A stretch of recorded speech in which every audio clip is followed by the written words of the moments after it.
SCA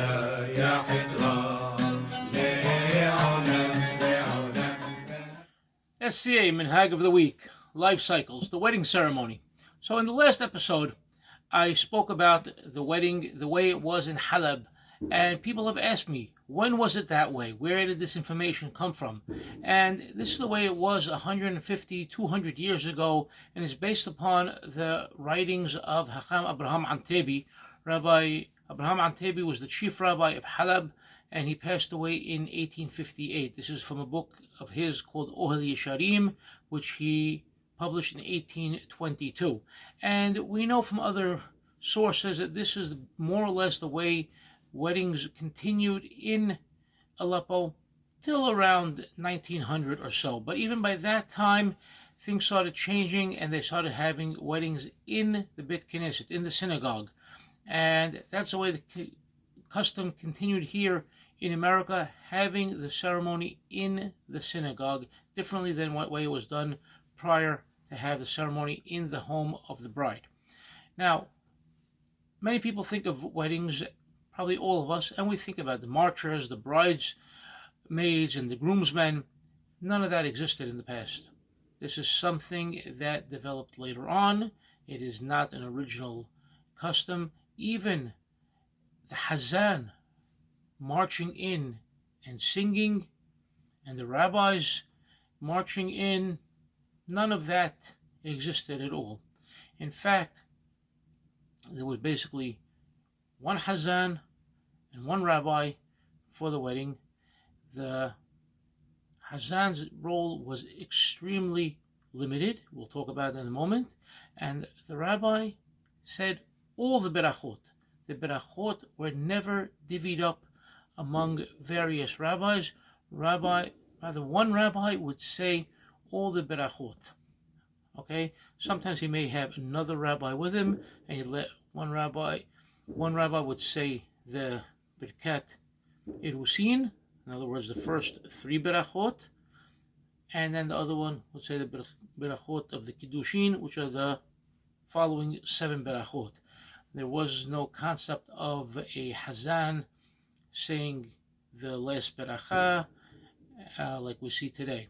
So what did the Hazan do at the ceremony?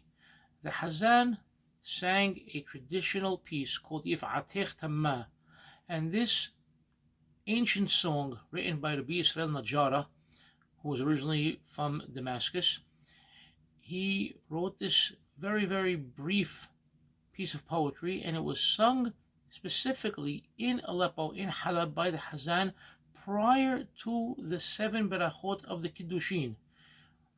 And the only other thing the Hazan would sing, or really get the people to sing, is after all the 7 berachot were over, then he would commence the singing of Yigdal Elohim Hai, and everybody would join in with him.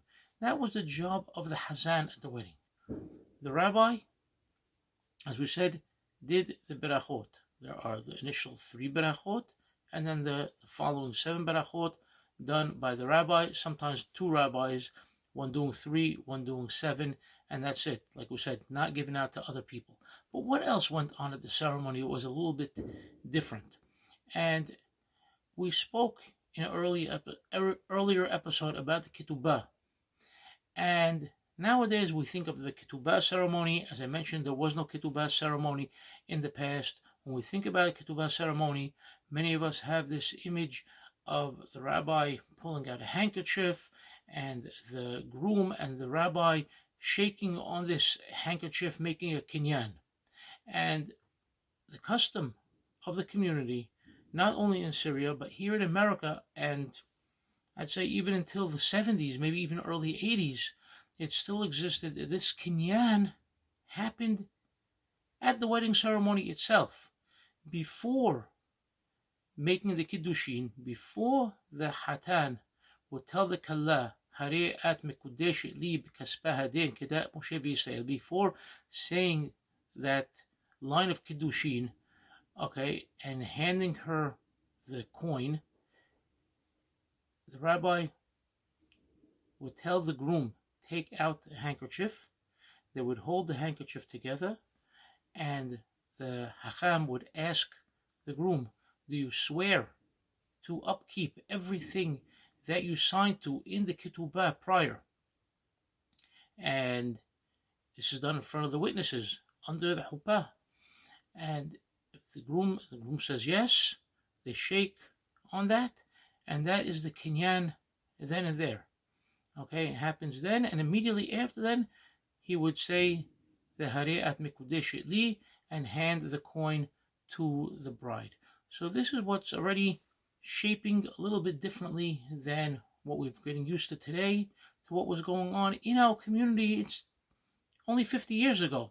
So we're seeing a progression of the minhagim of the wedding changing in the last 200 years from Aleppo, within Aleppo, and to the United States. And we're still watching some changes nowadays, as we said, with the Hazanim coming in with so many songs, and we have the marchers and other things. But as we continue to talk about the minhagim of the wedding, everything will become a little bit clearer.